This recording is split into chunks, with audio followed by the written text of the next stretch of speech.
अध्याय 6 सूर्य संक्रमण के अनुसार वास्तु पुरुष के मुख का ज्ञान। वास्तुशास्त्र के अनुसार घर, देवालय, जलाशय तथा किसी भी निर्माण कार्य की शुरुआत करते समय वास्तु पुरुष की दिशा, उसके मुख, उसकी पीठ और उसकी पूंछ का ज्ञान अत्यंत महत्वपूर्ण माना गया है। सूर्य के संक्रमण के आधार पर वास्तु पुरुष यानी राहु अपनी दिशा बदलता है। इस अध्याय में हम जानेंगे कि राहु का मुख किस दिशा में होता है और किस दिशा से निर्माण कार्य का शुभारंभ करना चाहिए। सूर्य संक्रमण के आधार पर राहु का मुख भाद्रपद अर्थात सौर सिन्हा मास से लेकर प्रत्येक 3-3 मासों के क्रम में राहु का मुख क्रमशः पूर्व आदि दिशाओं में माना गया है।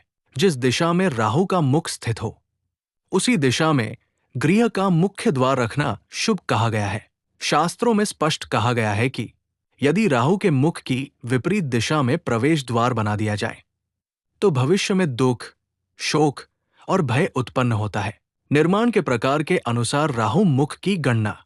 विभिन्न निर्माण कार्यों में राहु मुख की गणना अलग अलग प्रकार से की जाती है। 1. वेदी निर्माण। वृष के सूर्यों से आगे 3-3 राशियों में राहु मुख गणना की जाती है। 2. गृह निर्माण। सिंह राशि से 3-3 राशियों की गणना करके राहु मुख निर्धारित किया जाता है। देवालय और जलाशय निर्माण में राहु मुख। देवालय अर्थात मंदिर निर्माण में मीन संक्रांति से 3-3 मास जोड़कर राहु मुख निर्धारित किया जाता है।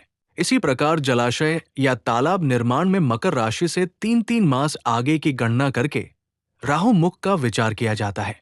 3-3 मासों की इस गति के आधार पर राहु नाग के समान अपने सिर यानी मुख को अलग अलग दिशाओं में स्थापित करता है। नींव की खुदाई किस दिशा से?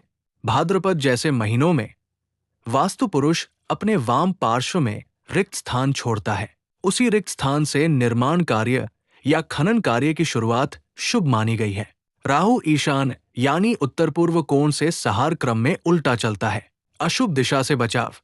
ईशानादि कोणों के मध्य में राहु का जो मुख स्थित होता है उसकी चौथी विदिशा यानी चौथे उपकोण को त्याग देना चाहिए।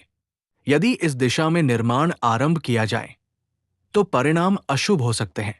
चतुष्शाल और त्रिशाल गृहों के लिए विशेष नियम।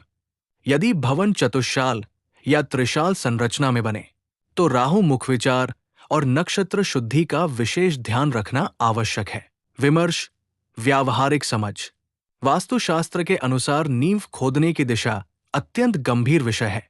इसीलिए कहा गया है कि सबसे पहले ये जानना आवश्यक है कि किसी भूखंड में राहु का मुख, पीठ और पूंछ किस दिशा में है। राहु सर्पाकार रूप में भूमि पर शयन करता है। उसका सिर, शरीर और पूंछ सूर्य की 3-3 राशियों के बाद बदलते रहते हैं। यदि खुदाई करते समय राहु के किसी अंग पर प्रहार हो जाए तो गृहस्वामी को अनिष्ट का सामना करना पड़ सकता है। इसलिए नींव की शुरुआत वहीं से करें जहां राहु का अंग पीड़ित न हो। राहु का उल्टा गमन। गृह निर्माण के लिए राहु सिंह, कन्या और तुला राशियों के सूर्यभोग के आधार पर ईशान कोण से उल्टा चलता है। उदाहरण, अगर सिंह, कन्या, तुला की निर्यन सूर्य स्थितियों में राहु का मुख ईशान कोण में है तो उसकी पीठ वायव्य यानी उत्तर पश्चिम में और उसकी पूंछ नैऋत्य यानी दक्षिण पश्चिम में होती है। ये दिशाएं भूखंड के केंद्र से देखी जानी चाहिए। खुदाई की वास्तविक दिशा। नींव की खुदाई मुख्य दिशाओं पूर्व, दक्षिण, पश्चिम या उत्तर से नहीं की जाती। हमेशा विदिशाएं यानी कोण ईशान, आग्नेय, नैऋत्य, वायव्य से ही आरंभ की जाती है। किंतु राहु के मुख, पीठ या पूंछ वाली दिशा को कभी नहीं छेड़ना चाहिए। हमेशा उसी विदिशा से शुरुआत करें जो खाली हो और जहां राहु का कोई अंग न हो।